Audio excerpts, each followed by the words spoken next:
तस्मादसक्तः सततं कार्यं कर्म समाचर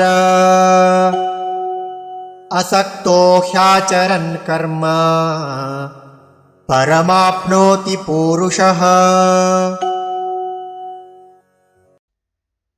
तस्मात् असक्तः सततं कार्यं कर्म समाचर असक्तः हि आचरन् कर्म परम् आप्नोति पूरुषः।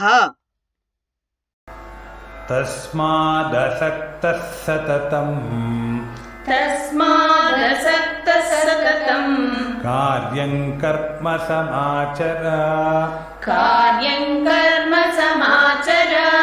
असक्तो ह्याचरन् कर्म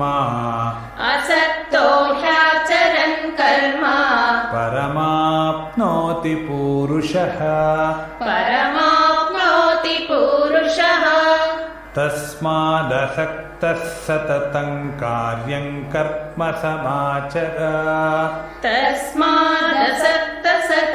कार्यं कर्म समाचर असक्तो ह्याचरन् कर्म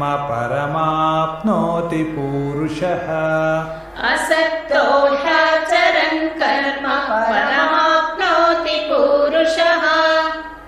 तस्मादसक्तः सततं कार्यं कर्म समाचर असक्तो ह्याचरन् कर्म परमाप्नोति पूरुषः।